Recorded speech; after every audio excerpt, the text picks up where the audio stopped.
should have seen us going, passing the folks along the road, just as they were standing. All the lads and lasses there, all with smiling faces, gathering along the Scotswood Road to see the bleeding races. We went to bleeding races. Oh, it's back through Bartes! 1862 on a summer's afternoon, we took the bus from Bambras and she was heavy laden. Where we went along Collingwood Street, that's on the road to Bladen. Whoa, me lads, you should have seen us gunning, passing the folks along the road just as they were standing. All the lads and lasses there, all with smiling faces, gathering along the Scotswood Road to see the bleeding races.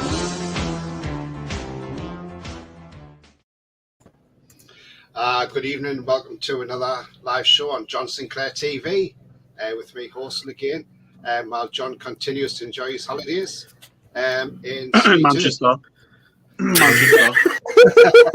Well, he did put a photo on Twitter about where he's at, and I said, "Oh, Blackpool's upgraded, haven't they?" So I think he's got it off Google himself. I think he's got off Google. I think he has, and he's just putting these pictures on just to see, look how good it is. But really, you know, he's not there, is he? He's in Manchester and Blackpool on the seafront. Donkey rides. He was at the Man U game last night, wasn't he? Yeah, watching Ronaldo walk out. So guys, if you like what you see, then hit those like buttons, please. If you haven't already, then hit the subscribe button. Helps grow the channel. If you want to become a member, it's 99p per month, and we do monthly prize draws. So there'll be one when John's back off his holidays. And also, if you want to donate, hit the dollar sign and donate whatever you want to put into the channel. Also, there is a bell icon. If you click on that, that'll notify you every live upcoming show. So tonight, we've got the fans forum mixed in with the match review as well, and what a great match that was last night, and we'll get into that in a moment, but I'll go through some comments first. But before I go to comments, I'm going to bring somebody else into the room here, and it's Dublin Magpie. One of my favorites. How's it going? Long time no see, sir. What's going on? How are you? You all well? Yeah, I'm good. Yeah. So I'll go through some. We'll go through some comments first, and when John set the show up, he had it down for 4:40, but he was on Turkish time, and I had to explain to him he needs to make it an extra 2 hours because there's a 2-hour time difference between the UK and Turkey. 2 hours. So Ian says, "Evening all." Good evening, Ian. I hope you're well, mate. Enjoyed the match last night, and nice to see you on. Leslie's on as well. Evening all. Good evening to you, Leslie. Tiger Studios. Need to win at Spurs, rattle the top six even more. Do you know what? That would be absolutely fantastic if that happens. But you know what? Even if we get a point at Spurs, that's still a good result considering last year we were 1-0 up and then we imploded, didn't we? So let's hope we don't do that again. Ian says, "All right, lads and chippers. Yeah, we're fine, mate. Yeah, thank you very much. We're all happy after last night." Very. Ian says, "So long as we do better at Spurs than we did last season." Yeah, absolutely. Leslie says, "Hi, Steve. Loved the goal celebration last night." Yeah, great goal celebration from Miggy, wasn't it? Yeah, he's on fire at the moment, that kid. Ian Toon Trader, all right, lads and chippers. Hope you're all well. Evening, Toon Trader. If you want to come on, the link's in the chat, mate. You know, click on it and come in. And Staples, hope you're well, says Ian. And Chris says, "Steve's reaction to Miggy goal was fantastic." Yeah, it was. It was. I was going mad on the Newcastle fans TV. Yeah, because I do the watch-alongs, and I went ballistic when we scored, bro. Wonderful, sensational goal. He only scores worldies. Yep. Yeah. Do you know what? It's going to be another goal of the month, isn't it, contender? So, you know, with himself, they may as well just give us the Premier League. May as well just give us that and just say, look, there you can have all the trophies for the season because you're going to win every goal of the month. You know, because Yeah. You know, when's the last time we've actually scored goals of the month quite frequently, and that's, you know, not very often, is it? So so hitting into oh, hang on, and there's Pete's there. He says Miggy's was just so class again. Take notes, Jack Grealish. If you want to come on, Pete, click on the chat button and click yourself on, mate. I'll tell you one thing. I'll just say, Dublin. I wish I could score with Worldies. I'll be in a better place if I could. You wish what? Sorry, you went. I wish I could score Worldies. I wish I could score Worldies. I tell you, it would save us a lot. You need to get yourself a baddie. That's what you need. And Tom says, "All right, lads, lovely goal, Miggy, last night. Watching it from the northeast corner, fabulous. He likes scoring at the Leazes end. Yeah, he does, Tom, absolutely. And you know, I loved his celebration. And he didn't jump into the crowd this time, did he? But you know what? Going back to last night's game, so we got a 1-0 win against Everton last night against the Scouse Mackhams, you know, as we like to call them. And you know, I thought, I mean, before the match started, my prediction was I said 3-0 because I thought we would have won 3-0 quite easily.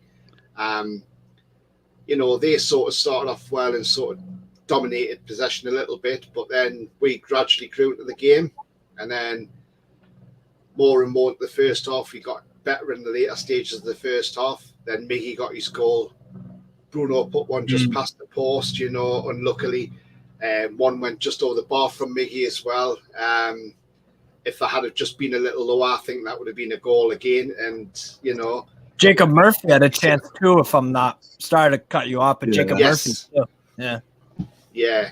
Again, I thought Callum Wilson had a quiet game again last night. But he did get frustrated, Murphy, as well, because if Murphy had placed that pass into him, Wilson would have had a shot on goal, but he kept a hold of it and then tried to cross it and didn't get anywhere. So, but first half, not bad. We were 1-0 up. Second half came and Everton started dominating the possession again, keeping a hold of the ball. I must say, Nana, who they've got in midfield, isn't a bad player at all. He's quite a good young player, and I'm surprised Everton got him. But I think, if anything, I don't think he'll stay there. I think he'll go to another club next year, especially if Everton get relegated this season. There's a very real chance of them doing that. But second half, it was more of a tight affair. But I think with Everton and I think people agree with me on this, but with Everton, the midfield, they were trying to stifle us in midfield. So they were trying to stop us from playing our game. Because if we were playing our game, we would have run riot with them last night. But, you know, overall, 1-0, it's 3 points. Our defence is so dogged again. It just shows you. They had one shot all night and it was off target, Everton. You know, so they couldn't even hit the target. Anthony Gordon going down on the floor. It wasn't even that hard of a nudge from Dan Burn. It wasn't a thing to give a penalty. I mean, even VAR looked at it and quickly said no penalty. Gordon's response after that, absolutely disgraceful. When he was pushing his head into like Trippier and then into Shaw, I'm surprised VAR didn't say, hang on, give him a red card, get him off, because the guy is just a tall, utter bell end, if I'm honest with you. And he's got that Claire Bolden lookalike about him as well. So, I can't stick the guy, to be honest with you. And I don't think he's as good a player as he was last season. I think he's being found out now.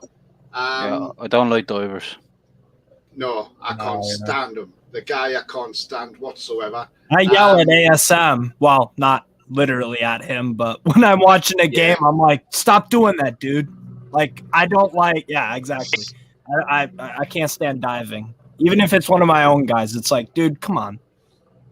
And then Trippier and T-Rex were having an argument all the way down the tunnel and then the tunnel. So, you know, what T-Rex has got to worry about is he'll be seeing Trippier on England duty. So, you know, something could well be said there. But other than that, I thought it was a good game. It was a hard game, a hard-fought, grinded out 1-0 win, but well worth it. What's your thoughts, Mason? I was happy with the first half, obviously with Malmo scoring the first goal. Where I was sitting in the middle of the leagues, I could clearly see that, obviously with little arms in goal, I think he could have had a chance when he did. Well, nobody would. Well, apart from him, nobody, not one of the biggest best keepers in the world could save that. With the angle where he was, where he was trying to look to put it in the net, and yeah, took his goal well, and then after that, Murphy had the chance, and then obviously second half, I think it was a little bit. Obviously, Wilson had that chance, but got hit by Conor Cody, and Everton's front three were dire, absolutely dire last night. I didn't know where they were. I mean, how did he start Calvert-Lewin was beyond me, because he didn't look fit last night. Compared to Neil Mopey, he was running around like a little Jack Russell compared to Calvert-Lewin. I mean, if Mopey, if he started from the start, Everton could have had at least one shot on target at the start of Mopey, because Calvert-Lewin didn't offer nothing. Nothing. I mean, I think their defense was okay. Tarkowski's had a decent game last night. He had nothing wrong with him, because he was playing with Cody and that left back, and Coleman. Onana had a decent game, but the problem was the final third. That was the problem for Everton. The final third wasn't good enough. If they don't, I said on Pete's show this afternoon, if they don't strengthen their front three, their final third, then they could go down. Because that front three, if they have Calvert-Lewin on, then it's not good enough. Yeah, absolutely. I mean, I'm just gonna share this a minute, and this was obviously the game last night, and I just wonder how little I was felt last night with this.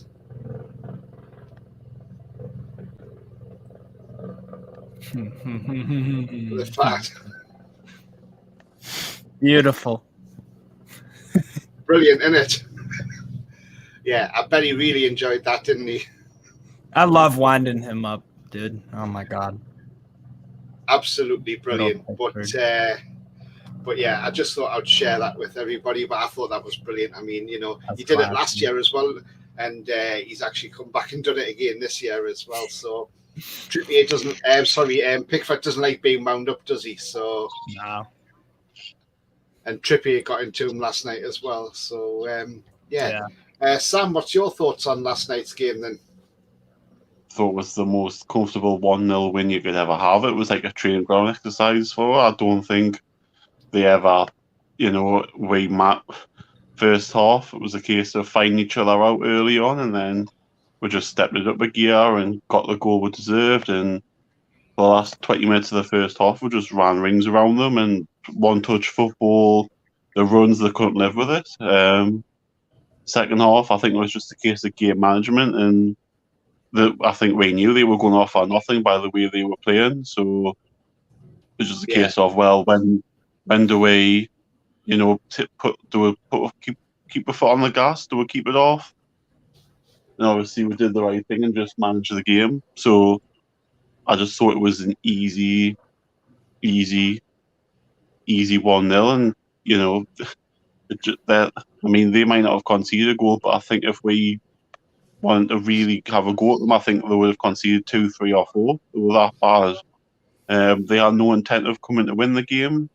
They had only intentions of getting a draw. They didn't have any intention of. You saw when they were 1-0 down, Lampard didn't really make any positive changes. He kept them with one up front the whole game, which I thought was a bit baffling. But I think I think the reason why he did that is because if they came at us, we would have exposed them at the back, because most of their defenders were 30 or in their late 20s, early 30s, and would have exploited the pace of them. So I just think it was a comfortable 1-0, and it was like a train ground exercise. I mean, I was out at work last night, but I watched the game this morning, and there was no danger. There was no danger of us losing at all. The only danger of it is if we made a mistake. That was the only danger, and didn't. So, and I've just tonight.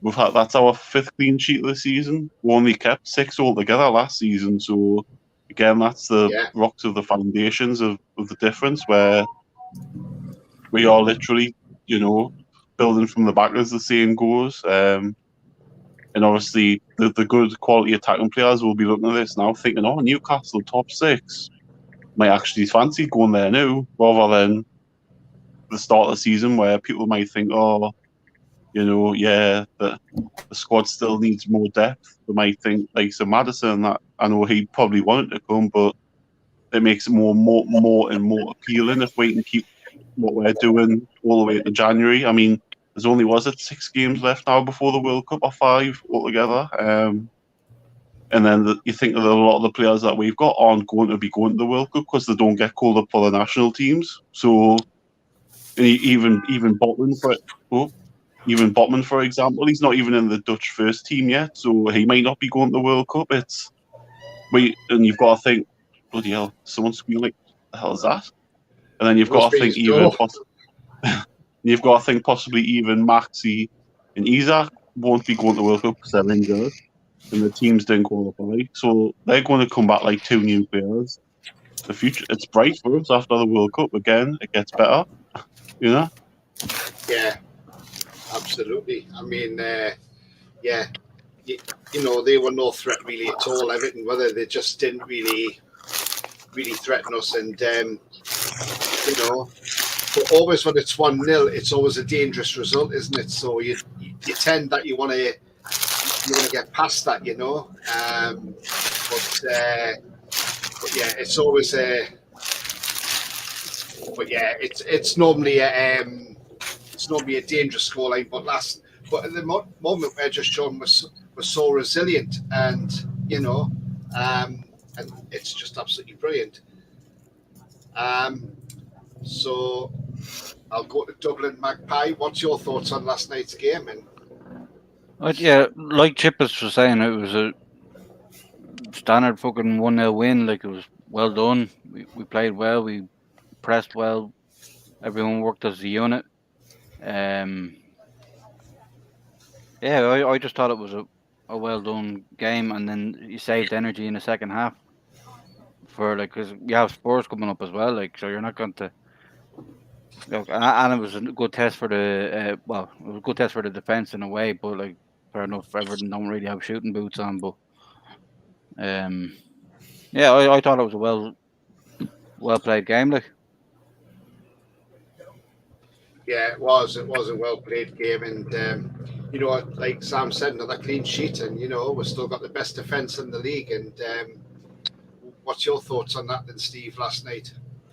Thought it was, I mean, like Sam said, it was so easy. They offered no threat, and their biggest problem was they don't have an attacking mid, someone to carry the ball, like a Maddison or something like that. I mean, Everton don't have those quality players. They can't attract those quality players, but they need an attacking midfielder because you've got Gana Gay, who's a CDM. Onana's a box-to-box. He's not the most amazing, ball carrier or whatever. And then Iwobi is decent, but he didn't get on the ball enough, really. I thought it was really, really easy. Even when Joel Linton came off, there was a difference. Everton looked better, and we weren't amazing. First half, we played some brilliant football in between all the fouls that Everton were committing. And you know why they were doing that? Because if we got into a rhythm in that game, early on in the game, that helps them because they don't want us in a rhythm, because then we play good football. And we saw what happened. When we're starting to play good football, one touch, Miggy and Trippier and Guimaraes combining. I mean, the goal was 3 or 4 passes inside the box, and then just a wicked goal from Miggy. So it was a brilliantly worked goal, and then I think, up until halftime, we're playing some real good football. Second half was mostly Everton, but a lot of the game wasn't even played. It was played in the middle of the park, complete middle of the park. We weren't really getting near their goal, but they were nowhere near ours, really. I mean, it was too easy, to be honest. But I'm buzzing because I think Fabian Schär and Botman, again, were unbelievable. They were class, like man of the match performances from both those guys. Because, Botman's got this presence to him. He's just, we have he started 9 games and we haven't lost a single one. He didn't start the game against Liverpool. So we're unbeaten with Botman. I mean, he's off to an absolutely wicked start to his Newcastle career. Now, I've only been a fan for 5 years. And on NFTV, there we were talking about what Newcastle center back has started his career better than Botman. Woodgate, maybe? Who do you think? Who do you guys think? Or is Botman off to it's only 9 games, but he's just been sensational.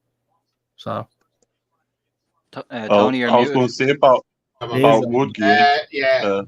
Philip Albert. He started off well, didn't he? Him and Peacock were probably the best defensive partnership we've had. Darren Peacock was a hell of a defender. So was Steve Howie, considering he was a striker. And Keegan turned him into a centre half. And he was a Sunderland fan to boot. It's quite. He's a Mackham, His brother played for Sunderland, Howie. But but no, Steve Howie. I mean, he as a forward, he was up. I mean, I can tell you now, I was used to see him play, and he was useless up front. And then Keegan turned him into a centre half, and what a centre half he turned into. And it's just funny how you can just turn a player from one position to another, and then all of a sudden, bang, he's gone into it, and he looks like a world beater, So, Joe Linton, the most recent example. Striker / left wing to a midfielder. Crazy. Great work, Eddie, for that one. Oh my God. And then also Miggy Almiron's, complete, 180. The thing that impressed me most about Miggy is that before this year, we know on the ball he's not amazing, but he does have some quality. He's got a good shot. He runs real hard, works real hard. But the thing is, it always seemed to me he was so jittery and so excited. He was trying hard, but you could tell because his first touch was off, or he would dribble with it and then kick it out for a goal kick on accident. He was trying too hard. Exactly, he's trying too hard, and he's refined his game. He's still got the energy off the ball, which you love, and it's a valuable asset in Eddie Howe's side.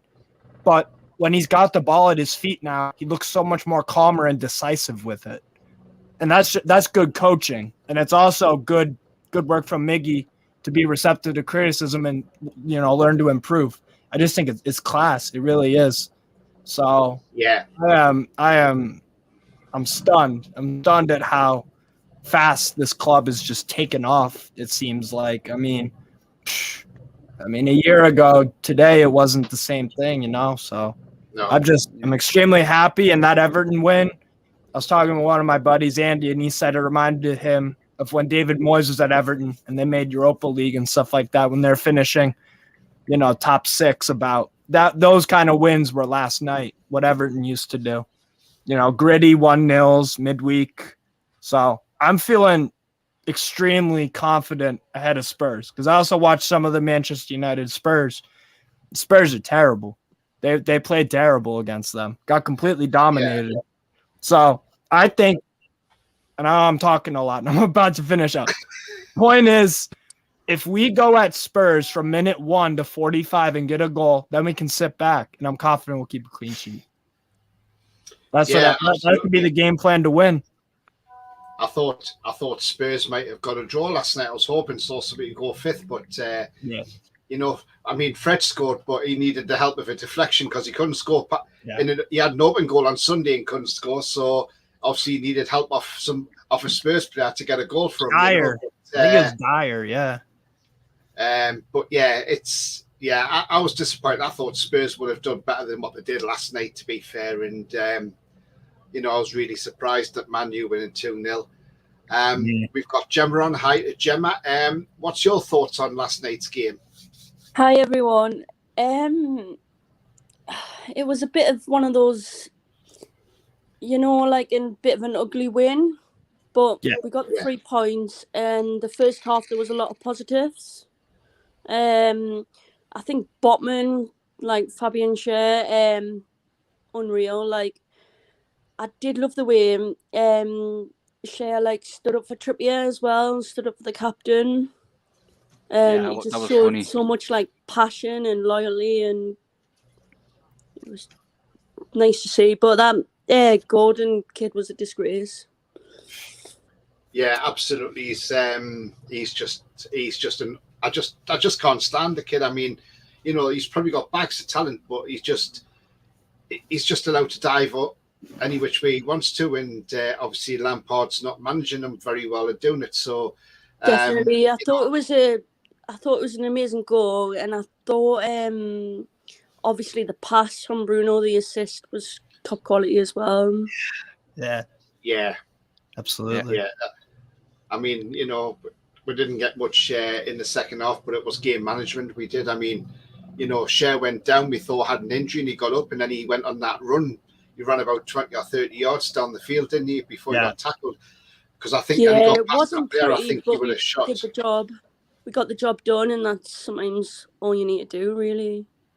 Yeah, absolutely. I think with Schär when he did that run, I think if he got past the Everton player, I think he would have had a shot at goal and got another goal like he did against Forest and Burnley, because them 2 goals are identical if you look at them both. I mean, they are identical, but overall it's 3 points. And, I just wonder, I'm just going to put this up, and I just wonder if the top 6 or the big 6, as they're supposedly called, actually have agreed for the Premier League to do this, because, they normally have to run everything by this lot, but this is what the Premier League's put on.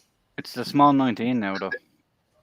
Yeah, so there we go. That's what the Premier League's put on.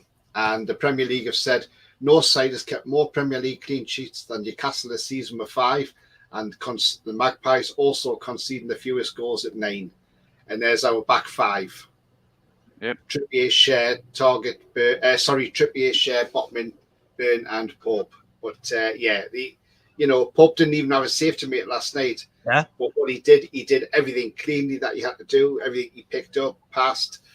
And I also want to give a bit of praise as well to Amazon Prime as well, because I think they've shown Sky up a bit as well last night, because after the match finished, obviously they've got that little studio, it's on the pitch side, and Eddie Howe came over and went on the microphone and spoke, and Nick Pope even come over as well and spoke.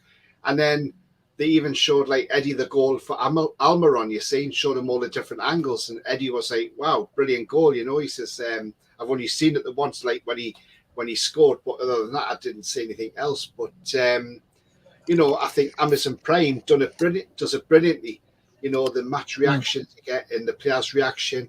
The only thing I will say is I think Frank Lampard is probably the most deluded manager going, because how can he stand there after the game and say, well, it was an even game between two closely matched teams? Closely matched teams, I'm sorry. Definitely, sorry. Like, it was 50% possession. But like, we had something like 17 attempts and they had like none or something. Was that right? They had one shot and it wasn't on target. I don't know how that deserves a draw. So if it's a competition on possession, then it was a close game, but on chances, they just like were nowhere to be seen. And but we outscored them. When I hear Lampard speak, he sounds a bit Steve Bruce-ish by his quotes and what he comes out with. He sounds a bit like he blames everyone bar himself when they get beat. He's like, he can't admit like he's in the wrong, and I'm sorry, the team just played like crap. He does have a face like it's that backside. Like he always just looks like he's in a huff. And like, I can't see why he can't just see. You know what? You can't win a game. You can't get a deserved result when you don't have a shot on target. You don't deserve anything. So it's as simple as that, in my opinion. And we outscored them we, too, which is the most and crucial aspect to winning football matches. when we were playing that under Bruce, when we were shithousing points with one shot on target, I would say we weren't deserving anything out of the game because one shot in the game, you don't deserve anything from. So I'm sorry, but what Lampard was smoking or drinking like after the match before he got interviewed, I don't know. So. What were you going to say there, Mason? Sorry, I saw you put your hand up as if. No, I just want to, because I read something yesterday or Tuesday from an ex-Mackham, Kevin Phillips, saying that he's happy of what our owners are doing.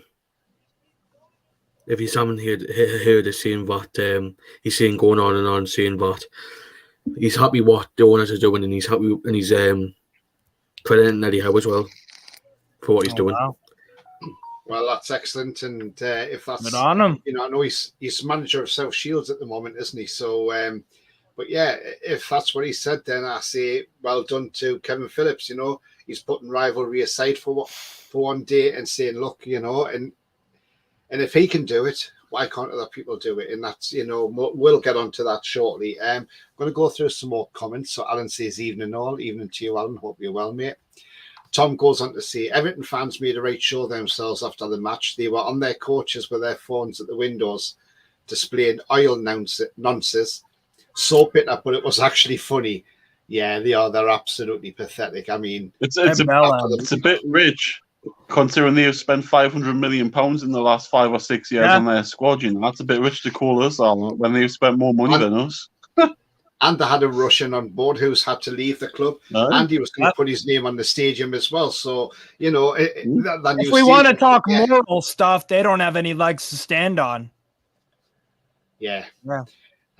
Ian says, what's everyone's thoughts on Trippier and T-Rex? Yeah, we covered that. Yeah, that was after the Anthony Gordon debacle. Chris says, Everton had 50% possession, one effort on goal that was off target, and that was Calvert-Lewin. Yeah. Jag's in the house. He says, how's it going, guys? Yeah, we're all good. Yeah, Jag. And he says, what do you reckon the end of the season we have been battling so far? We'll get on to that shortly, I think. Leslie says, don't understand how Lampard can say they deserved a point. Well, yeah, exactly, because it's just ridiculous. Nonsense.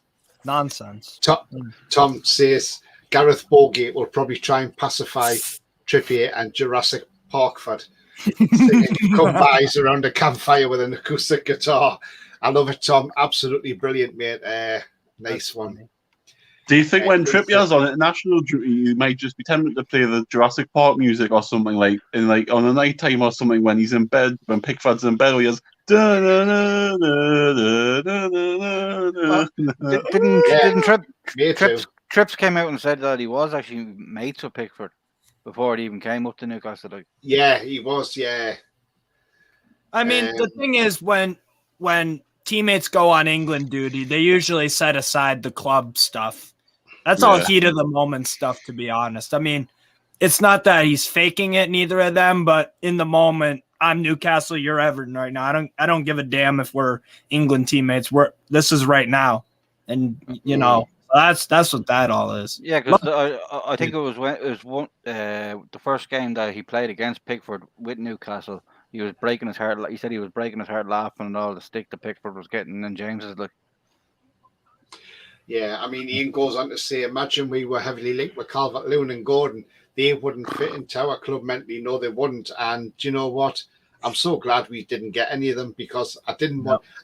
In some ways, I know I don't mean it nastily when he picked up the injury, Calvert-Lewin, but I was relieved because I thought, right, okay, that takes it away from him coming to the club. You practically have Villa, who are all our targets, and you can see which ones are failing and which ones aren't. Gordon is a moron, says Chris. Yeah, absolutely. Football Ferreira, big up to everyone. Hi, Ferreira, hope you're fine, mate. And then Ian goes on to say, was there a ban at the game showing the guy tie wrapped to the post? I think there was, but I'm not 100% sure. I didn't see that if there was. But Tom says no, it wasn't one. But It wasn't just one T-Rex. There were several. That was one in the Gallagher, but there were a couple in the Leesers too. Yeah, Pickford's always getting it, isn't he? I Like Coffee says, hi, John, brackets, Tony Mason, Steve, Sam, Dublin and all. Hi, I Like Coffee, hope you're well. Was that the T-Rex? Was that Steve in the T-Rex costume? I would do that. I love because I love winding people up, bro. I love it. I would do that. Jack says, what went on with Trippier? Never. Sorry, Tony, I missed it. I'm a Wigan fan as well, so I was at the Wigan match. It come after the Anthony Gordon thing, and that's what it was. It was to do with that. And they had a bit of an argument. So that's what it boiled down to at the end of the day, you know. There was some sort of disagreement because I think Pickford probably thought it was a penalty and he's having to go Trippier, probably having to go Gordon. And, you know, I think the players had a right to react to Gordon the way he did because it was blatant diving, you know, simple as.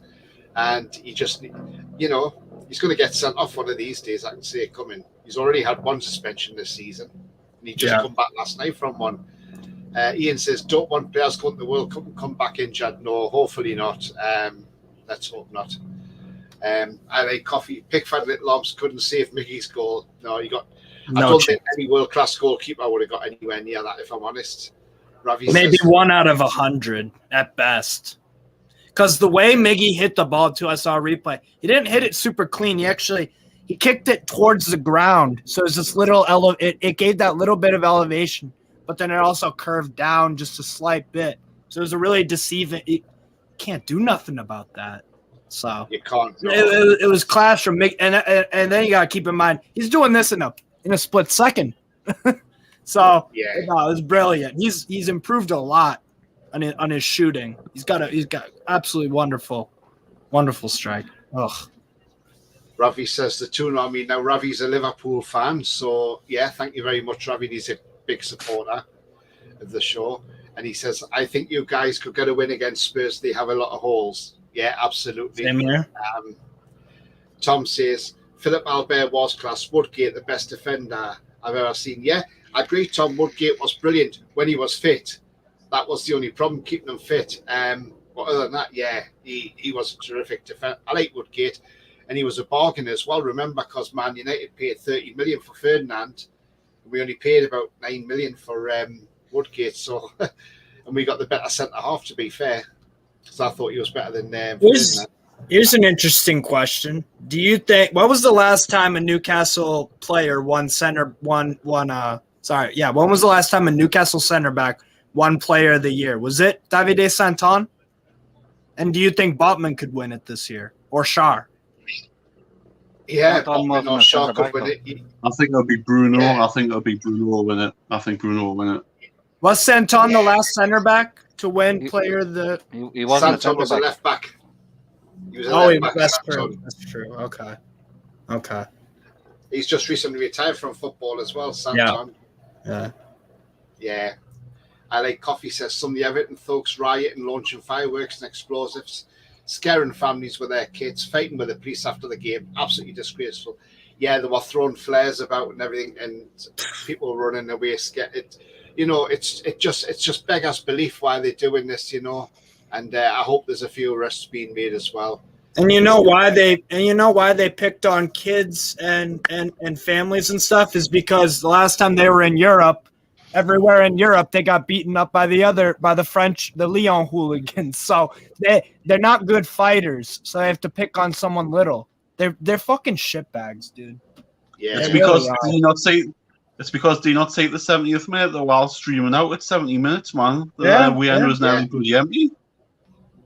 Yeah, they're really, really good supporters of their club, man. Fucking hell. Jack says, who's the American guy with the Newcastle brown ale saying? Love him, he makes sense. You need to get him back onto it. I know who he's meaning. He's talking about Ryan. Ryan's not American. Well, he is, but he's Canadian. So, if Ryan's around, he'll probably pop on, I would imagine. But, that's who you're on about, Ryan. Yes, he's a nice lad. I Like Coffee says, hi, Gemma. Hi, I Like Coffee. And he says in January, if we buy a left wing, I can't imagine Yes. Maxi will want to stay to play second fiddle. It's difficult situation because on his day he's unplayable but injury prone. He is, and do you know what? If we're going to sign anybody in January for the left, I would rather go for Mudryk because I think he's got pace about and he's young. So he's only 21, you know, and we need that. We need to get Maddison in. Now, I think he's not playing tonight because I think he's got an injury. So He's banned, and he's not suspended. Is he suspended? Is he? He got booked at the weekend for diving, didn't he? He got booked for diving, didn't he? Yes, that's right. I just heard somewhere that he's got an injury as well, so I don't know if that's part of it as well. But that's it. That's him out till December. Then wink, wink. Yeah, we don't want him signing a new deal. So I would like Mudryk and I would like Maddison in because I think Maddison would just be he can fill right wing as well as left wing as well as centre midfield. So and he can give her that creativity that we're craving for alongside Bruno, and I think that would be a tremendous partnership. Leslie says the fans reflect on what their team managers were doing on the pitch. Yeah, absolutely. And I like Coffee says, don't forget like and subscribe, guys. Yeah, absolutely. Thank you very much. Alan says Miggy was stifled prior to the season due to the way we played in the defence first policy. He's thriving from the team playing higher up. He is. Eddie Howe's just got the better of him now, and we're finally seeing the Miggy that we should be seeing. Yeah, did you see him? Did you see the smiling head on him when he was sitting on the bench? Yeah, that's a happy player, and that's what you want. Yeah. Who's that? Who's sitting on an airbase? That's me. I'm near an airbase, unfortunately, and it's been going on for about 4 hours. The same noise, so I don't know what the hell I'm doing. It's an American airbase as well. Lamps and Gerrard are being found out. It's like Parker as well. You need a lot more than a past career to exceed in the Premier League. Well, yeah exactly. And I mean, we don't want. The thing is, Gerrard. We need Gerrard to stay in charge until the 29th.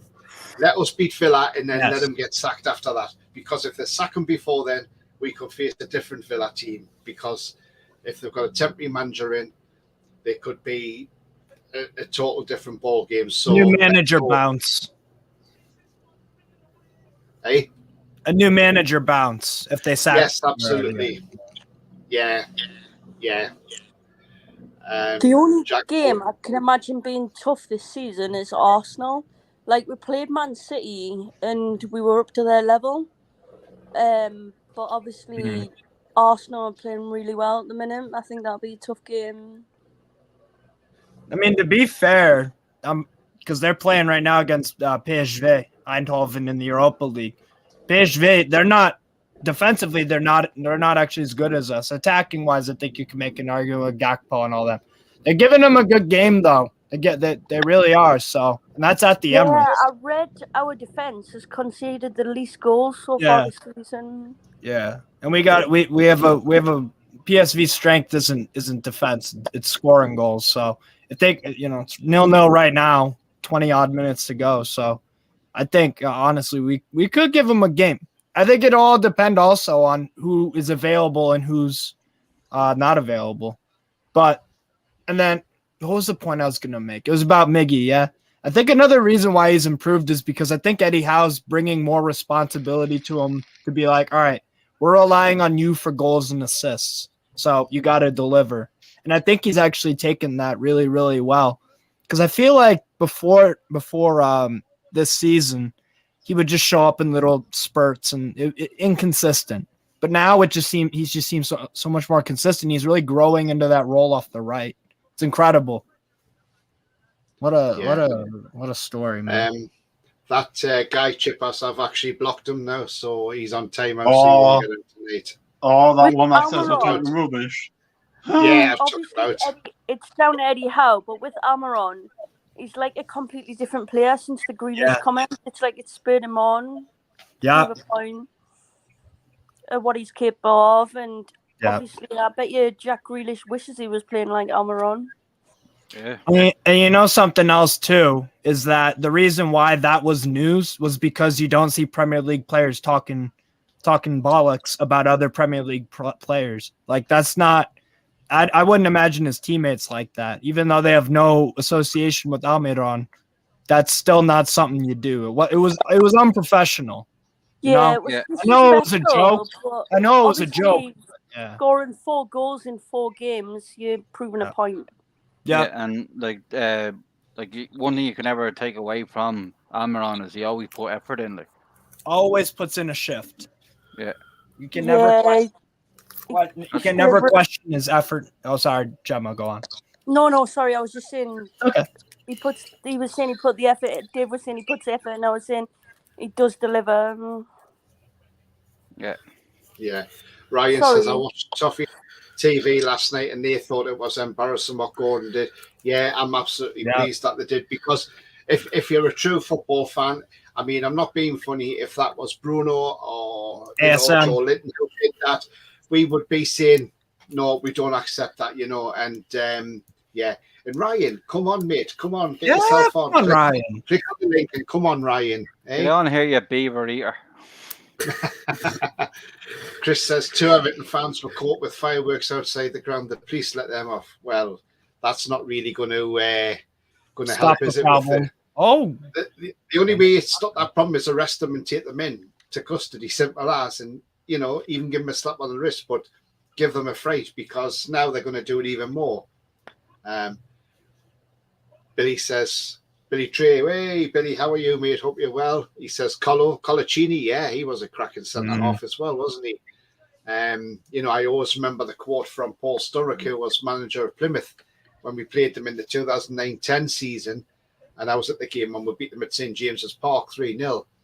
And I remember watching the highlights at night, because when I used to be at the match, I used to like to watch the highlights to see how we played. And I always remember Paul Sturrock come on and he says, yeah, we got beat 3-0. He says, but how do you compete against a team like this? He says, when they've got a £10 million international centre half in Colaccini, he says, how do you compete against that in this league? You can't. He says, these players are too good for this league. And I thought, yeah, he's right what he's saying. And that's why we dominated in that league. So, yeah. Do we get more points the first relegation season or the second? When we were in the championship, did we have 100 in both or just one? I think we got more in the first one under Houghton, because we went unbeaten at home all season as well. Wow, that's not easy to do. The one thing I will say, though, the one thing I do remember is coming back up the second time. We came up as champions because of Grealish. Yeah, against Brighton, because they were winning, and then they got a draw, didn't they? Because Grealish's shot went through the arms of Stockdale, didn't it? Yeah. Wow. Andy says, I'm glad we didn't get Bequeta now. He's not playing too bad for West Ham, but he's just still got to adjust. He needs Bruno beside him, man. He needs Bruno beside him. He is quality. He's quality. 5 goals in Premier League and 6 in pre-season. Yeah, I think he'll get double figures this season, Mickey, without a shadow of a doubt. He's already, if you include his pre-season, he's already in double figures. Yeah, and international, he's in. I think it's 11. Yeah. Rich says, do you notice that when Miggy scored a half-time, he didn't sport his usual massive smile, and he looked deadly serious, and he knows what he's on fire, and his confidence is sky high. When you've got a player who's confident and sky high, it's the way Leicester are playing at the minute. Madison 45 million in January. I'm sorry, but I wouldn't pay 45 million. I'll tell you why. He's got 18 months left on his deal in January, and he's not worth 45 million. There's no way Leicester will get anywhere near that. They'll be lucky if they get about 35 million. If it's down to the owners, I would say to the owners, put an offer in for Tielemans, and because Tielemans is going to be out of contract next summer. If you put an offer in of say 52 million for Tielemans and Madison, take it or leave 35 Madison and 17 for Tielemans, get them both in, because But Tielemans is too slow though. He's too slow. And he doesn't run. Yeah, for the way we play, he's a quality player, but I do have that is a fair point. Dublin Mag, I do think that's a fair point. I just want to. I'd rather go because Madison, he's quality. He's got plenty of very very good dribbler. Gets loads of goals and assists even in a poor Leicester team. I think 45 would be high considering 18 months. I would pay 45 if there was like 3 years. I rate Madison very, very highly. But Leicester need the money. Let's be real. Because they want to sack Rodgers, but the contract they gave him, they can't at the moment. And then there's also the problem where their new owner, not new owner, but the man who died, his son Top. He's like buddy. He's like buddy with Brendan Rodgers. So they can't sack him. And that's why they barely had any transfer activity this summer. They only made like the Vault 5 signing. So Leicester need the money. And if they keep playing like this, which they will, because Brendan Rodgers ain't turning that ship around. They've just been on a downward spiral. So, I think 52 for both of them. Yeah, absolutely. But, yeah. Ryan says he'll be on when he's had his lunch. We've got somebody else in the green room, so let's bring him on. And here he is. It's Pete. How are you, mate? All right? Good, Pete? What's the crack? Not too bad. What's your thoughts on last night's game then, Pete?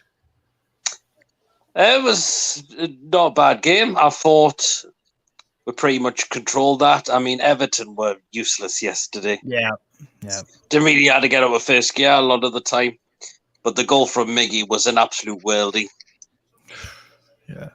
Yeah, it was, wasn't it? Yeah.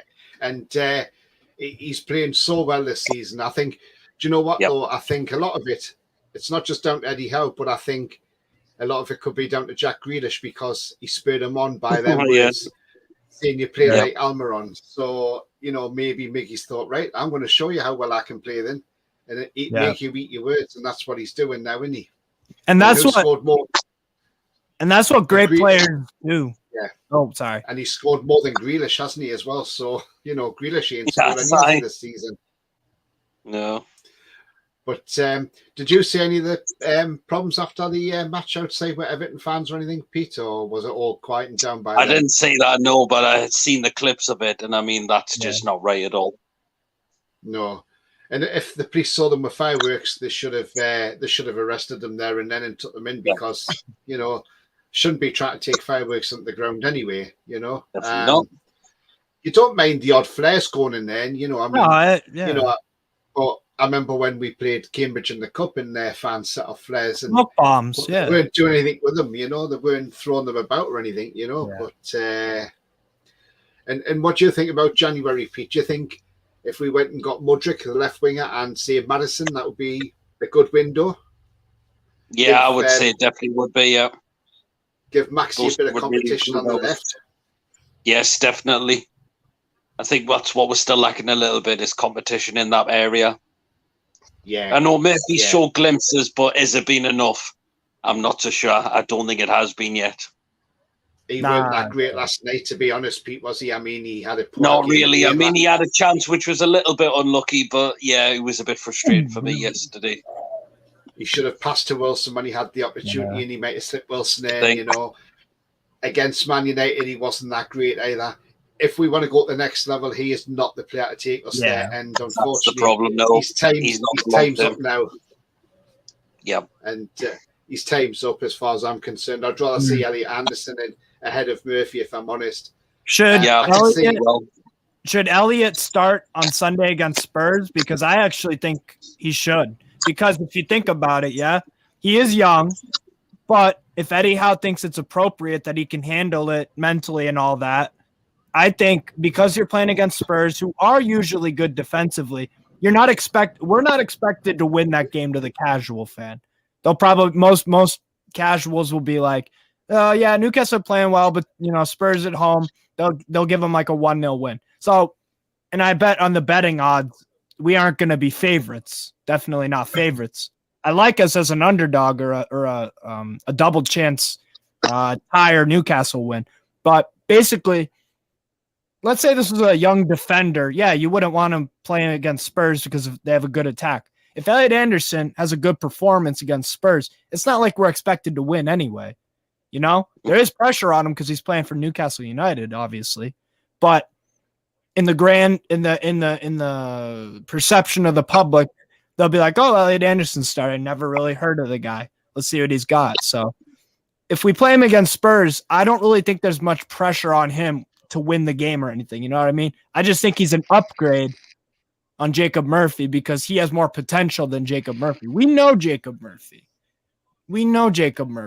He's half decent at his peak, and that's not, he's a passenger. Our left side's invisible with him. So I would say I'd love to see Elliot Anderson start, to be honest. So that's just my take on it. I don't know about you guys. Yeah, I totally agree. I mean, I've got a feeling St. Max will be back on Sunday because Eddie did say, because somebody said the other day, oh, well, he's out for weeks, isn't he? And I was like, no, because Eddie did say the other day that Isak's out after the World Cup, but ASM is only days. So if it's only days, then he may have just kept him up on last night's game, and then he'll just play him on Sunday, maybe keeping him fresh for Sunday. Which is, if that's the case, then happy days. But it'll be a tough game at Spurs. But it's not one we can't go there and get beaten. We can go there and win that game. Yeah. I've got somebody else in the green room. And the other. Oh, sorry. The pressure's off us because everyone will be expecting Spurs to win. So we've won the game we need to win, which was last night for me, and we've got a point at Old Trafford. So if we get beat on Sunday, I just hope there's no meltdown from the people from fans, because you just know what some fans are like. I'm going to bring won't be having a meltdown. Yeah, Dr. Jody in the green room here. I'm going to bring in, and no, it's not John Sinclair, by the way. Chippers. It's Ryan. our own Canadian friend, Ryan. Hello, or Ryan. How are you? As the American, as everyone calls him. Mistakes. Yeah. No, he lives in the he lives in the Americas. I'm mistaken for a Yank. Don't worry about it. Why would you want to be a Yank, Ryan? I'm comfortable up north. I bet. I tell you what, we've got an international panel tonight. We've got someone in Ireland, we've got someone in America, someone in Canada, and then here we're going. John Sinclair's challenge. I'm in Gamera's position. It's gone global. Yeah, in the middle. Just need John to join from Turkey. But they say, that Newcastle don't have a decent worldwide following. Bogus. Of course we do. I'm going to ask you the same question, Ryan, that I've asked everybody tonight. Can you give me your thoughts on last night's game and how you found it? I think it was a pretty average performance almost. Like, I think we didn't have to go out of second gear for the win. And yet again, another poor team. Like, what did Everton offer? Like, they're terrible. Them and Nottingham Forest at St. James's were... Yeah, like, you know what it is? The first half of that game, like, I think we're just dominating their midfield too, because they're trying to press us and be more aggressive, like Lampard said. But as soon as he stopped doing that in the second half, the game went a bit flat. And you could see like, certainly in the second half, that like all it was about was just playing out for the win. That's about it. Whoops. Yeah, good game management, wasn't it, at the end of the day, Ryan? I mean, we are just getting better and better. And I mean, 5 clean sheets, 9 goals conceded, best defense in the Premier League. Even the Premier League are tweeting it now as well. It just shows you how far we've actually come. And just under a year with Eddie Howe, remember this, because he didn't join till November last year, and we were deep in the mire last year when he came in.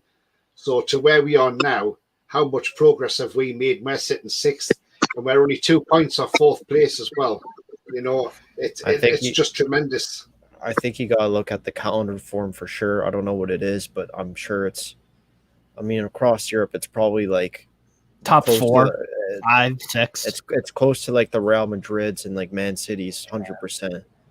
And it's just about building from there. Like, we're defying odds more often. And it's just the fact now that the top 6 or these big 6 clubs and their fans are all getting salty because there's competition and we're about to pierce their bubble and their clique. It's good to see, because there's more than just money of where we've come from. Like, Eddie Howe's transformed the club. Yeah, owners have done everything. All the players have bought into it. Like, we've gone Eddie Howe's made average players look really solid and good, like an Almiron, Joe Linton, Emil Kraft, and it's just building. Also, from here. Shar.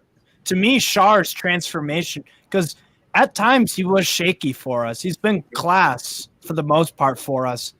We know what he's really, really good at on the ball, especially. He was shaky though under Bruce, but now under Eddie Howe, after a year, it's like the guys, him and Botman, almost every match they are man of the match contenders. I mean, it's they crazy. are. And the first thing Eddie Howe clearly addressed was the back line, and rivals are thinking that we need to get the big names, big players, big managers with this takeover. It's about building a team. It's not about that, man. Like, yeah, we got the solid options like Matt Target, Dan Byrne, Bruno Guimaraes, who no one really knew of unless you're watching international football and like play or FIFA Leon, and stuff. like I do. Yeah, Mr. International over there watches every league. He's got a CCTV of all the games, but yeah. Chris Wood, even though he hasn't, like, not every transfer is going to pan out, but like, and now like, I'm hoping we get James Madison, because if the way it's looking now, if we really want Europe, we got to make signs in January. I think James Madison would probably guarantee us European football if we sign them. And if it all worked out, if we buy a right winger too, and it's good to see because the big six fans, like, I mean, some of them can actually have the balls to admit that like we're doing well, but like a lot of them are just all jealous because we're competing now, and most of them don't even know that Newcastle's a club that was competing at the highest level at the start of the Premier League era. Mm-hmm. Many of them don't know because they're all 12-year-old brain-dead kids that watch highlights all the times. But yeah, we're coming for everyone, and I love it. Yeah, I've always said with this juggernaut, we're starting off a little bit slowly, but we're picking up pace and speed. And once we pick up to top speed, we're just going to run right through the big six, and we're going to obliterate them. Well, it seems like Chris is saying everyone. Miggy's having his own goal of the season competition. Isn't he just? I think for me now, Tony, we're becoming a juggernaut faster than we're expecting. I'm shocked at how we even survived last year. I thought we'd come 9th place, but like the way it's looking now, and I don't like flip flopping and all, but like it's looking very possible. And I think the World Cup is going to benefit us a lot because the way we play, like, there's a lot of injuries involved, I think, with the intensity and the pressing. So you look at it too, like, how many Ferb's team players are going to be playing for their country? Maybe Bruno and Shar, Trippier, maybe with England right back, so, and Pope. Like, that's about it. The rest either aren't good enough for their country or they're not even in the World Cup. So I think we could prevail, and also obviously no European football too. Like I've seen a lot of rival fan channels say like beginning of the year that like we will like not like we'll be hard and like we'll be like hard to deal with going forward, and like I can't say it, but yeah, like we'll be a problem this year. Yeah. Will be a problem for these clubs, and I like seeing that because it's about time that something happens where they can't easily just get top 4, top 6 and get away with it. I know it's a little bit premature, but what position do you think we'll finish in? 7th. I think 7th. No, 7th as well. I think squad depth might let us down just a little bit, and I think the draws that we've had early in the season, if we just won, like maybe the Bournemouth game or the Palace one, maybe that could be the difference between top 4 possibly. Who knows how tight it's going to be. If we could start turning those draws into wins like we did last night, then we could talk Europe. I think 7th for me. See, if we go on this run of... Sorry, Tony. If we keep going on this run of just being like the teams below us, then we'll us as fans will be looking at the top. No, the Big Six and say, like, these are huge games now because they can make or break Europe or not. Mhm. I'm not saying that should Yeah. be the expectation, but like that could be the result almost. Yeah, I mean, I said before the season started, I would take my prediction at the start of the season. Now, I said 7th place at least. But I'll be happy with that because that guarantees you European football. And I said also winning the Carabao Cup as well, because it's not out of the realms of impossibilities to win that cup, because a lot of teams play their weekend side, so they don't take it seriously. So there's a chance there we've got with that cup. But also, the way we're playing at the moment, let's see where we are, say January, February, maybe April. If in April we're in, say, 6th place and we're a couple of points off the top 4, do you know what? Let's see how far we can get by the end of the season in May. But at the moment, if we ended up finishing 7th, I wouldn't be disappointed. I would see that as massive progress. I mean, last season we didn't just stay up; we stayed up. We stayed up comfortably. We finished 11th place with style, and we were only only 6-7 points or whatever it was off 7th place. So we weren't that far away from 7th place. And and to think we've done that in such a short space of time. And since Eddie Howe's been manager in November last year, we've only lost 2 home games, and that was Liverpool and Manchester City. So it shows you Eddie Howe's got St James's back to where it should be, the fortress that we all know it should be. Yeah. Do you agree with that, Pete? Yeah, absolutely. I mean, if that was under Bruce, we'd be losing a lot more games. Just how he's transformed us massively. We saw the start of last season. He did, yeah, exactly. I mean, Ball Jody's come on here and he says, "Hi, Tony and panel. I want to see Anderson start the next game. He shows so much more promise. But I also think Longstaff needs a place, and with Shelby, that'll be an interesting lineup." I thought Longstaff was very disappointing last night. I didn't think he had his greatest game. No. He was subpar. I wouldn't throw Shelby in for a full game because he's not fit yet. He's not match fit. You've got to bring him on for a cameo. I think the call to take Joe Linton off was the right call at half time because he's on a yellow card and Joe Linton's a red card waiting to happen. So I thought, right call. I thought when Willock come on, he played absolutely well. He had a good game, Willock, for the half he had.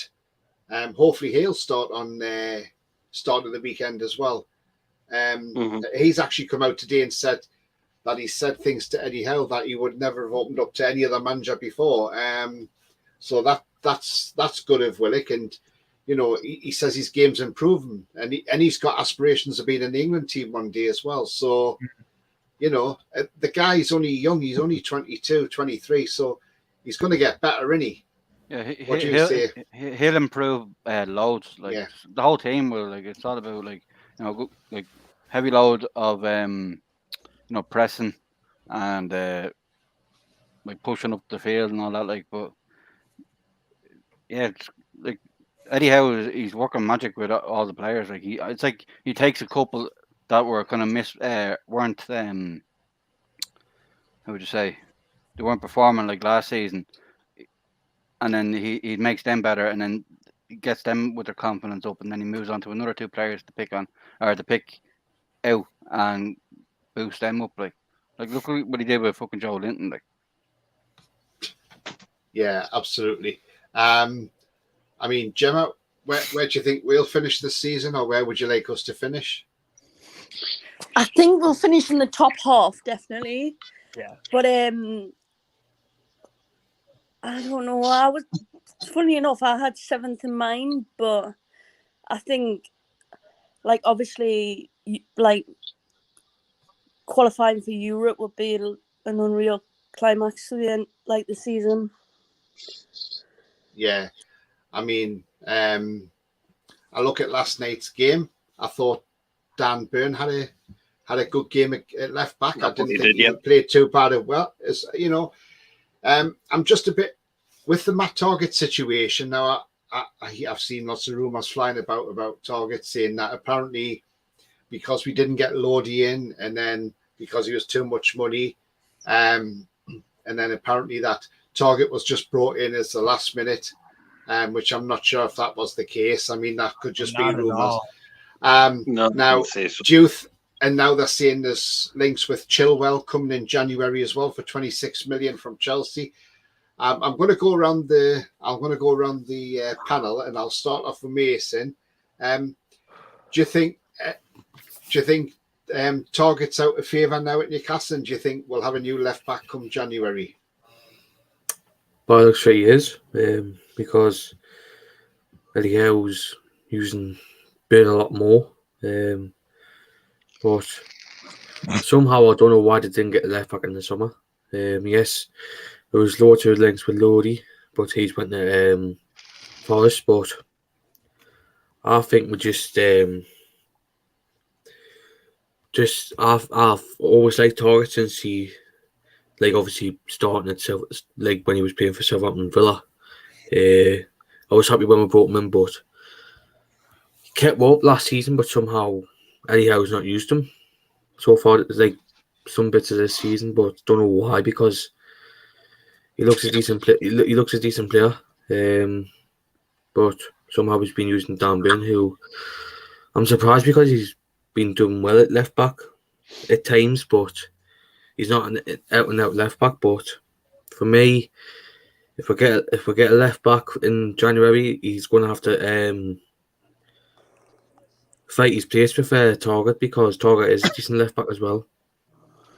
Yeah, I mean, I do like Matt Target because he's a good, solid, at least 7 out of 10 player every game, and he has been great. And I do feel sorry for him not getting in the side, because I was thinking against Anthony on Sunday, what could have done with him for his pace, but been done okay against Anthony on Sunday. So I'm just a bit surprised by the way Target's not playing much, because he left Villa to play for us so he could have more game time, and he's obviously not getting it now.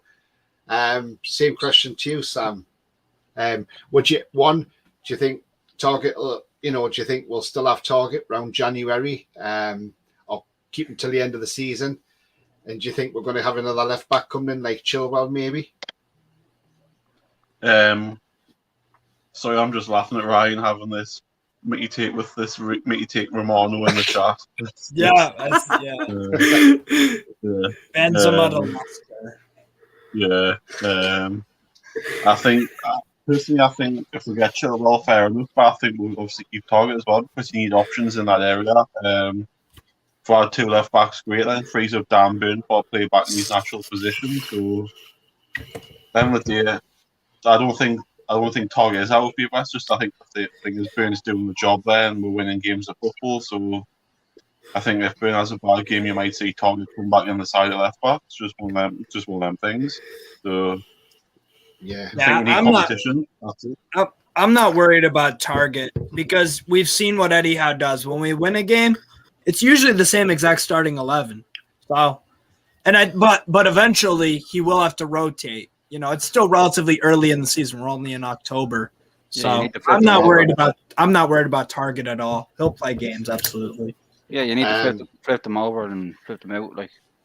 Yeah. What's your thoughts on this, Dublin Magpie? About, like, obviously there's rumours that we're in for Chilwell apparently for 26 million. Now, to me, Chilwell's injury prone, so I know he's a good left back, but do we really want that in the club?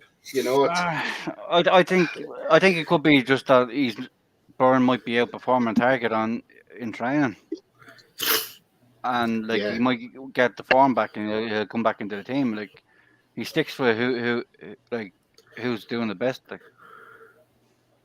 Yeah. And the same question for you, Gemma. Sorry, what was the question? Obviously, Target's not playing at the moment, and obviously he's probably not happy at sitting on the bench. And obviously, there's rumours that saying this has been rumours from a few weeks ago that apparently we're looking at Chilwell to bring in, because we did try and get a left back in the summer, but we got Target at the last resort. So, what's your thoughts on that? I think Target's a great player and someone we need to keep, but I'm happy with the back four at the minute. Like, I didn't have any respect for the way Dubravka left, because if he wasn't happy being first choice keeper, why join another team to be on their bench. If you're not happy being on the bench, could you not try and fight for your place? Yeah, like on Yeah, the table or absolutely. something. And I said that about Dubravka. I mean, you know, he put out this big statement that he doesn't want to sit on the bench at Newcastle and he wants to go and join a big club in Man United. But he's gone from being a number 2 here to a number 2 there or a number 3 there, whichever way you want to put it. So, you know, I just don't get it. But as far as I'm concerned, I do not want him back at this club now. That's it. He's finished. No, neither do I I. hope in January we just sell him to somebody and get some money for him, because the guy has played his last game, in my opinion. And that's his attitude in the dressing room, we don't want that in the dressing room. And as far as I'm concerned, he can go. I mean, Loris Karius, he's absolutely happy at being at the club, even though he's the number 2. And you know, there's the talk that we could keep him till the end of the season. Now we're going to extend his deal. You know that the guy will probably play in the Palace game in the Carabao Cup, but you know, I know the guy's had problems and things like that, but I'll give the guy a chance, you know, and he's on a free, so what harm's it doing? Yeah. But at least Karius has got a better attitude than what Dubravka's got. And what about you, Pete, on Target and Chilwell and etc.? I'd say he's not out of favour yet. I mean, Eddie Howe, I think, just doesn't want to break up a good back four that's working really well and really solidly. In terms of Chilwell, if we get him, I don't think it would mean Matt Target out the door. I think it could be probably More Jamal competition. Lewis out the door then. Yes, Jamal Lewis would be before Target. One reason why I do really like the signing of Chilwell, albeit the injuries do concern me. What was one of the things, our weak points last night? Left-hand side. Left-hand side, there was nothing. So, because Dan Burn was, more defensive.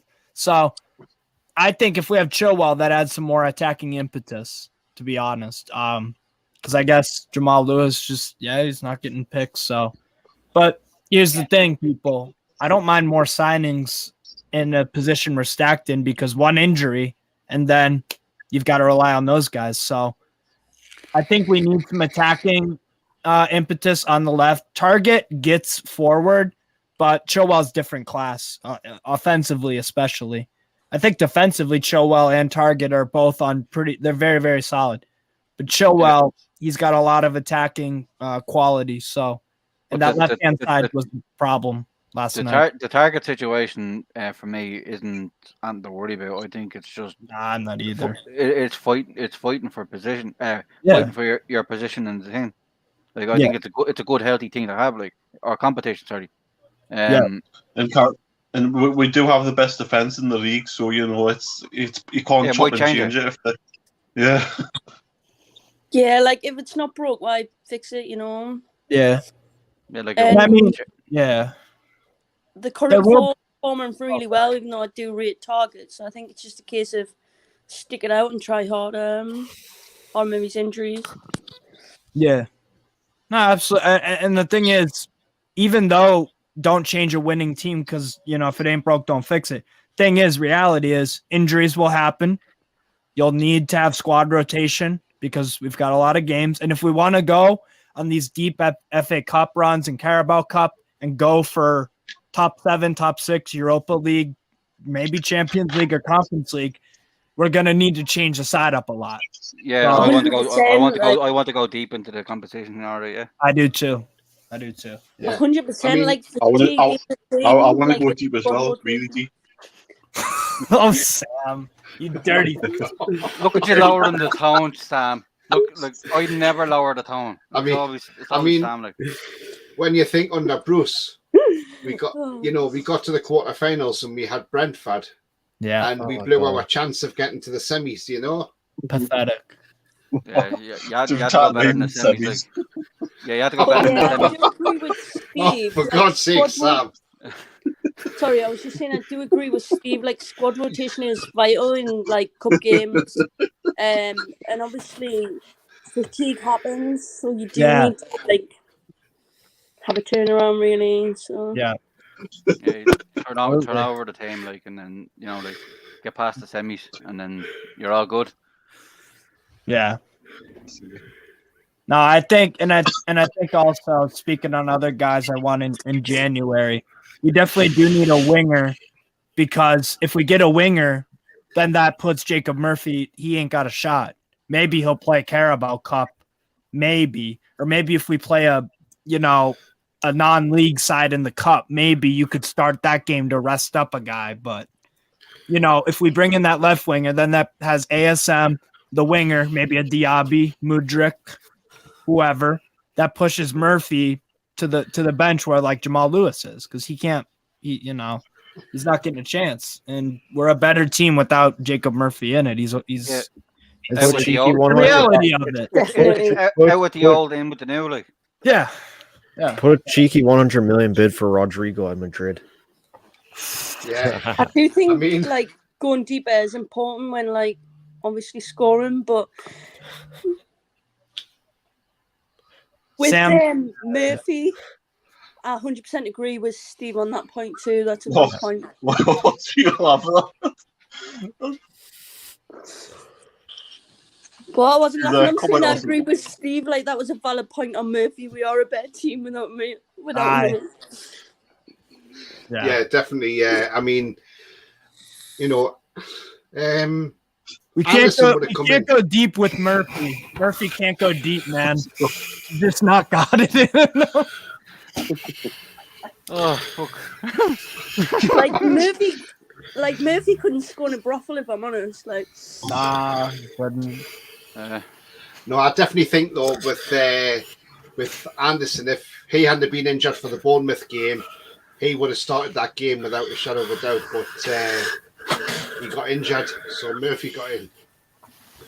Yeah, but I think we'll do well in the January window. The owners know what they're looking at, and isn't it funny with like Castori now? Now we've all seen the news that Mike Ashley's only got them paying £5 million a year. Now they've had bigger brands, I think the likes of Nike, New Balance, Adidas, all want to come back and give us our strips, but do it for a decent fee. It just shows you how far Mike Ashley didn't care really, because I mean, $6 million for. I mean, to be honest with you, the Noon sponsorship on the sleeve is costing more than the front of shirt. So the manufacturer of the kit. Yeah. Mm-hmm. Yeah, and and it's just like, and I know they're trying to fight Castori, but we're looking at trying to get out the deal early as well. So, because we want to try and get our own. Ooh. What's that, Pete? Sorry. Yeah, I mean, like Castori. I mean, it hasn't been bad in terms of design. It's the fitting that's been the problem. Yeah, this is class. I love it. That's just me, though. I think they're just trying to impress people now, because they just want to try and they want to impress the owners, that they don't want to be chucked out of the club. But I think the problems we've had this season with them, I just think let's get rid of them for next season. It may cost us, that's the problem. But definitely, if you can have a shirt sponsorship, if you can have a shirt deal with Nike or New Balance or Adidas, I want Adidas so bad. I think they're you get it for 30. See, I'd take. You get 30 million a year. I'd take Adidas all day, but I think Nike makes some elite jackets and windbreakers too. Like those are amazing. Yeah. Obviously, it's black and white too, so there's no way they could screw up the patterns. Yeah, definitely like Nike or Adidas. Yeah, it's probably those two, like the big dogs. I'd go Adidas, to be honest, just because Nike makes too much template shit. With Adidas, they've got, it's more unique, the kits that I see around. But no, on the Castor thing, I think the designs are class. But I've heard loads of Newcastle fans complain about the quality of them. No, like, I've had no issue with my Castor. I haven't either. But I do like the designs, I really do. But I've seen like stitching and loads of embroidery problems, faults on Twitter and stuff, and the quality. I've stuck mine through the wash and all plenty of times, and it's grand. Like the things aren't coming off. But I had the Puma ones, and like even this one, like that's fucking that's coming off like there. fucking The worst ones are the Northern Rock ones. When it like the felt ones. I have a few. I have a training shirt and then the 2004 home shirt. It's like ripping off. It's like, dude, what the hell? Like, yeah, it just peels. I've had a couple like that. Even mine peeled off on one of my away Northern kits. Rock shirt, and the Northern Rock's peeling on that as well. But yeah, you do. Yeah. I'm like, you do make some valid points, by the way. Yeah. Feel I like remember getting when. Are they? Aye. I remember when Northern Rock went all bust and it was Virgin Money, and then you probably remember as well, Pete, when we had to go to Virgin Money and we could go down the club shop and they put the Virgin Money on instead of your Northern Rock. Yes, I remember that. Yes, I do remember that. Yeah, because the players that night had to have their shirts changed just before the game started because Northern Rock had collapsed and it was taken over by Virgin Money. I mean, Puma didn't do some bad kits. I mean, they were all right. I mean, I would say There was some good ones, but there was some really, really dross. The 2021 kit was nice.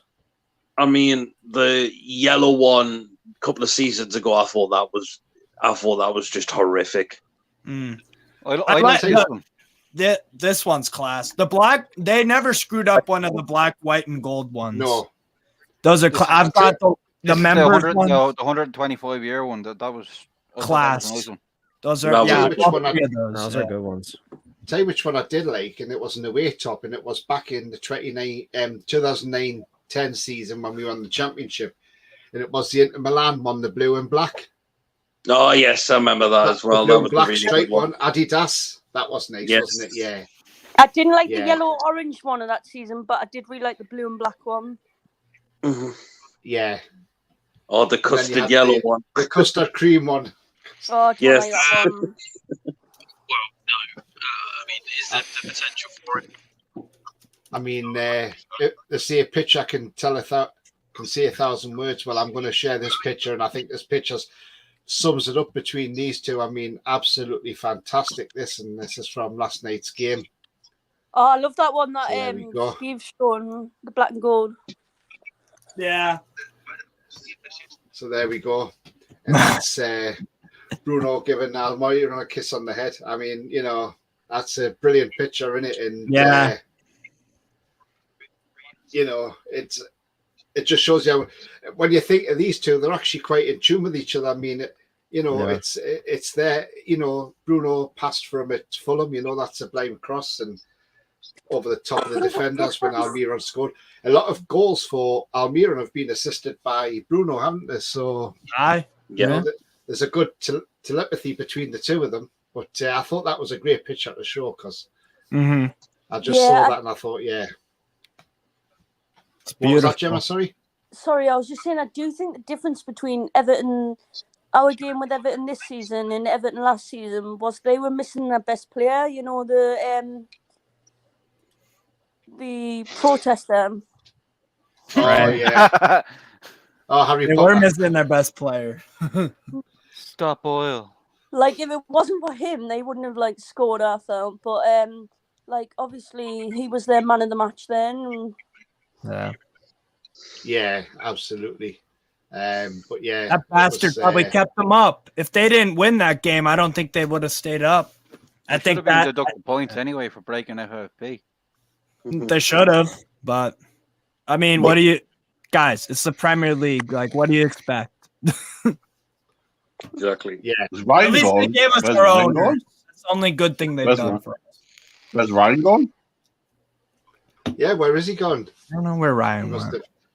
Unless he's lost connection. But yeah, I mean, finally we've had people on about. We've had somebody else spouting off today about our takeover, saying, you know, how we're owned by a murderous regime, and he says it would be nice if Eddie Howe just come out and said, yeah, I'm splashing their cash, and you know, but Eddie Howe's saying nothing, and they're all saying, well, how can Eddie Howe work for these people? Right, let me because he's there to. He's a football manager. Let me put it in simple terms. Yeah. Eddie Howe does not bring politics into sport for starters. At the end of the day, nothing has been proven of anything that was like on the Khashoggi murder. Okay, so nothing's been proven of that, so they need to put that aside. But yes, there is things go on in Saudi Arabia, and we're not stupid. We're not blind to it. We know there is. But there is in every other corner of the world. Qatar, their human rights against the workers there. People were falling off the stadiums by building them and only being paid £2 or £3 an hour for it, working 12-hour shifts. Migrant workers that were allowed in the country, when they complained about working in temperatures of 40 degrees plus, they were then told, right, okay, get out the country, you're deported. Yeah. Because you've got to work in them extreme conditions. I mean, there was some of them cleaning stadiums and dying with the heat as well because they couldn't get access to water, things like that. Keeping them in little housing places too. Yeah. And then you've got the likes of Gary Neville having a go at us, but then he goes and joins beIN Sports for Qatar World Cup. Yeah. And as I said last night on the broadcast, then you've got, you know, everybody likes to throw shit at us over the Saudis, right? And the problem is with us, it won't stick because we're used to it now. So we just laugh it off at people, right? Yeah. They can throw what they want at us. We aren't stupid. We know what goes on in the world. But then you look at the guy who owns PSG, Khalifa, or whatever you call him, right? He owns PSG, who also owns beIN Sports. Now, this guy was in court in Switzerland along with Jerome. I can't think of his surname now, but he was the ex-FIFA chief executive. Yeah. Now, in exchange of Khalifa getting the rights for beIN Sports from 2026 to 2030, he bought this guy, Jerome, a €5 million villa in Sardinia. Yeah. As part of the deal to get the TV rights. As a backhander. They got away with that in court. So that got away with. But this is the same guy as well who wrote to 19 Premier League clubs telling them to stop the takeover going through. Not realising that actually collective lobbying in this country is illegal and he shouldn't be doing that in the first place. So, you know, they keep throwing mud at us. Why don't they go and start throwing it at PSG? Why don't they throw it at Man City? Why don't they throw it at Liverpool? You know, anybody. But it always seems to come to us. I mean, Sheffield United are owned by a Saudi prince. Do you hear anything of them? No, you hear nothing at all. So I'm going to come round the table and speak to people and ask them their opinions on this. So I'll start with you, Pete. What's your opinions on what I've just said? And, you know. Well, that's just down to jealousy. They don't want to see us progress now, do they? A lot of these people just don't want to see us progress. They'd rather just see what we're wearing under Mike Ashley. And the fact is, we're now going to be in better places now as a football club. It's just great to see, and they just don't like it at all. That's why they want to have a go at us. Yeah. And Steve? I don't care. Look, I'm like you said, we're grown-ups. Yeah, we know the world isn't crystal clean and everything. It is what it is. It is what it is. Yeah. I can't stop Qatar slavery. I can't stop racism in wherever part of the world to whoever. I can't stop violence against women or war or whatever the hell. I can't stop this stuff. We live in a world with good and bad and neutral. It is what it is. Like it's as simple as that. I'm a football fan of Newcastle United, and in the 5 years I've been a Newcastle United fan, before last year, before Eddie Howe and the takeover came in, it wasn't exactly fun, but I just love watching the football. That's what I'm here for.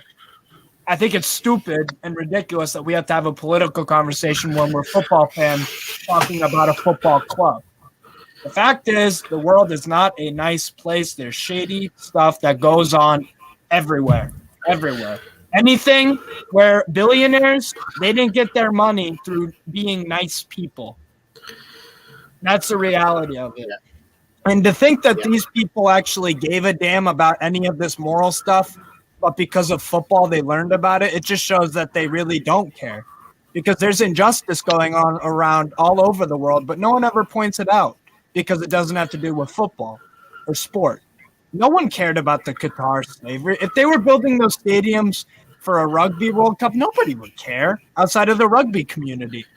Nobody cares that, PSG are owned by Nasser Al-Khelaifi, but they didn't care about that guy until he bought PSG. Nobody cared about him. Nobody knew who Sheikh Mansour was. You're lying if you do, or you're an actual expert on Saudi or Middle Eastern affairs.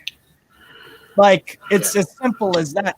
Nobody crying foul about this gave a damn before we got taken over. Absolutely nobody. Nobody criticized Sheffield United. Nobody criticized F1 and boxing events in Saudi Arabia. No one criticized any of that stuff, any of it. So I don't want to hear about it, because it would be an actual exhausting life if all you did on Twitter all day was count out every single injustice that happens on the world.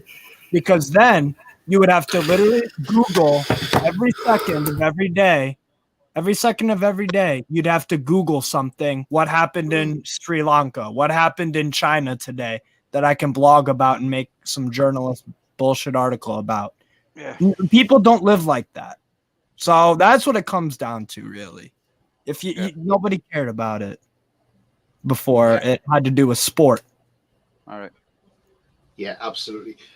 Dublin, same to you. What do you think of that? I just want to keep it short and simple. Let them all hate us. Make every game a derby game. Fuck yeah. Yeah. Cheers to that. And Gemma? I disagree with the double standards. Also, the manager, the players, and the fans aren't responsible for the human rights in Saudi.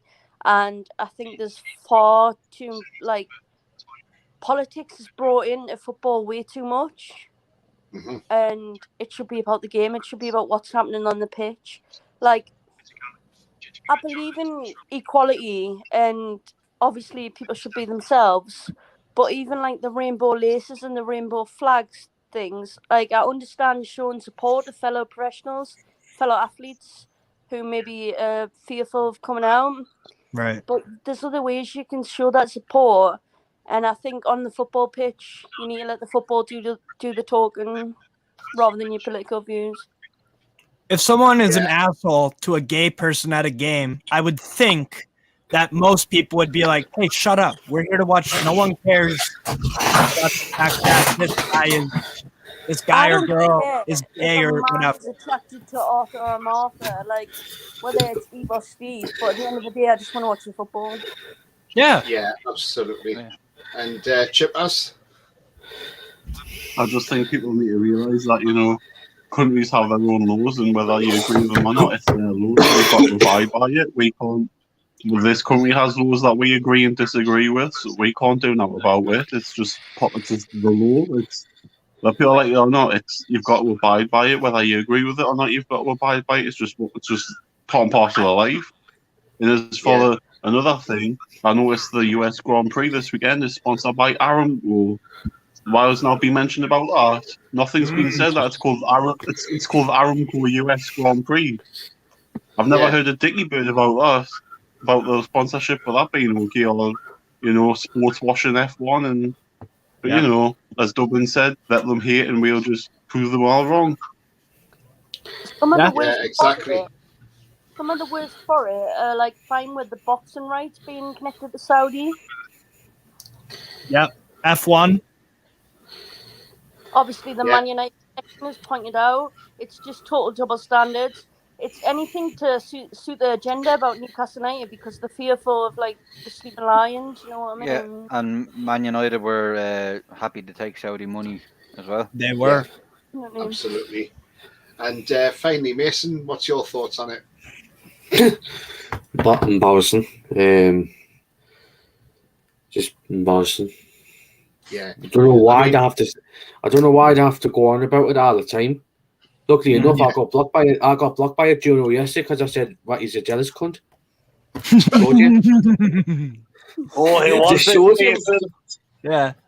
I mean, the thing is, when Eddie Howe does his press conference, and I don't know if anybody's picked up on this beforehand, but yeah. there's always a journalist on the BBC there called Alistair.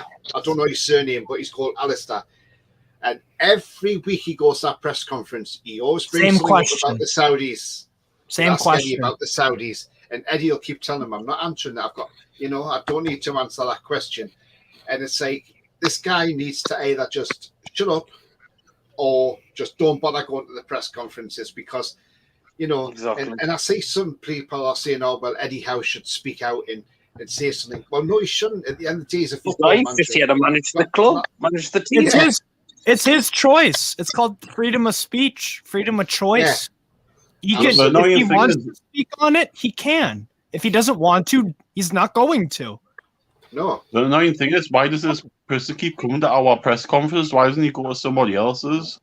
I mean, exactly. I'm sure, isn't he a Chelsea fan or something? I've read this Alistair bloke or whatever. So why does he come to ours? It's opinions are like arseholes. We all have them. Doesn't mean we have to say Why doesn't he go to Sheffield United and ask the same question? Why are you owned by a Saudi prince or whatever? Why doesn't he go there? Why doesn't he go to Man City press? It's just like, and you know what? He's also he sucks at his job. If you keep asking the same question and Eddie Howe isn't budging, you're not doing your job. Go do some real journalism and stop trying to just get easy articles. That guy's lazy. He's lazy as hell because he doesn't want to do real journalism because that requires intelligence. And he isn't intelligent because he keeps asking the same question and he's not getting it. It's like, it's not going to change. It's not going to change. Eddie Howe has set a standard in his press conference that he's not going to talk about that stuff. It's literally the same answer every time from him. He's like, I'm here to football. He always says this also. That's not my expertise. I'm not a political guy. I'm not a politician. I'm not a history buff or whatever. He says that's not my expertise, so I don't speak on it. That's why he doesn't, because he's not an expert on it. Because he's a manager of a football club. That's what he's employed by Newcastle United to do. He wasn't hired to be a history buff or a political observer. He's here to do a job for a football club. That's all it is. Yeah. So. Absolutely. Yep. So, guys, we're now coming to the end of the show. It's been a good, lively debate tonight. And, after a positive result last night, 1-0 against Everton and 6th in the table, everything's going well. We've only lost one game this season. So I'm going to go around the panel and I'll start off with Pete. Pete, where can we find you on your socials, please, mate, and your channel? Give it a plug. All PD Proudlock. Of course, my YouTube channel, my Facebook page, Twitter, Instagram. So feel free to subscribe, check out, follow me there. Lovely. And Steve? You could, my Twitter's down there, Stove Mahala. I talk about football nonstop on there. So if you're a freak of nature like I am with football, you'll enjoy what I have to say. And then I'm on Newcastle Fans TV for watch-alongs and other videos. So, that's where you'll find me at. So, but no, I like interacting with you guys. We're separate channels, but at the end of the day, we're all Newcastle. We're all Newcastle fans. We're united. So I don't mind picking up your channel or PD's channel because we're all Newcastle fans, and we're all gonna have over the years when we start to be very, very successful, all of our channels are gonna blossom even more. Because not just because we're Newcastle, because we're quality. PD's entertaining, goes to all the games. And Tony, you're a great host. You're a good guy. Both everyone in here are good. So we're it's all Newcastle United. That's what I'm saying. Yeah, United is one. Thank you very much for that. And Dublin Magpie, where can we find you on your socials, mate? It's at Dublin Magpie 87, I think, on Twitter. I gotta follow you, man. I love Dublin Magpie. Yeah, it's a troll picture, like, so you'll see it, like. You said 86? 87. 87. Okay. And Gemma, where can we find you on your socials? I have the same username on all my socials, but it's at Gemma with a G, L Summers, SOMERS. Oh, that's great. Thank you. And Sam, what channel are you on tonight then? Oh, don't think you should have asked me. You've got Channel 900, RedTube, you PornTube. Was it Chipperfield After not dark. on Twitter? Chipperfield not on Twitter. Chipperfield Sam on Instagram, and just Sam Chipperfield on Facebook if anyone still uses it. I mean, I don't really use it. If you don't follow Sam's Twitter, he is like the best wind-up merchant on the app. This guy right here pisses a lot of people off. He mostly chats up women. He does do that. That's the other amazing feature of Samuel's channel. Indeed. I get anywhere. Can I just put out there before anybody asks in the comments or anything like that? When Sam's on channel 900, it is after 10 p.m, so it's well after the watershed mark. That's when you can go on deep cup runs. He's a top shagger. Sam's a top shagger. If you want to see what the crown jewels actually look like, if you actually see what the crown jewels look like, then you go there. And Mason, where can we find you, mate? Mason 4 on Twitter. Yeah. And Instagram. Myself and Instagram, yep. Thank you very much, Mason. And for myself, I'm down there at TonyTooney31 on Twitter. Follow me and I'll follow you back. And also, if you haven't checked it out before, check out northwestmags.com. It's a great website. You'll find the podcasts are on there. John's is on there. Pete's is on there. It's a great website. Go and have a look at it and interact with other fans on there, and you can send pictures in when you've been at football matches. But go and check it out, northwestmags.com. So, yeah, guys, thank you for all coming on. I'll speak to you all backstage. And, it's been a great show. And, it's been lively, hasn't it? That's for sure. But no innuendos. No innuendos, no, absolutely not. But it's not that deep. We're not that deep. In your like, end of anyone that knows me knows like I'm way too shy for that kind of thing. That's all right, Gemma. Gemma, yeah. But I'll speak to you backstage, guys. And if finally before I go, if you like what you see, then hit those like buttons, please. Helps the channel go up the search settings. If you haven't yet subscribed, then please hit the subscribe button. It's free to do so. There's also a bell notification, so every time we come up with a live show, you will be notified straight away that there is a live show on its way. If you'd like to join as a member, click the join button. It's 99p a month, and you'll be entered into monthly prize draws, and I believe there'll be one when John's back off his hollybobs. And if you want to donate to the channel, please hit the $sign and give what the channel's worth. I just want to see the prizes of Man United, by the way. Yeah. When does John get back? I think he flies back Saturday, so I think he'll be back Sunday. So yeah, he should be back in the. Is he landing in Stanley? Bristol Airport. He's landing on Gillian, isn't he? Bristol.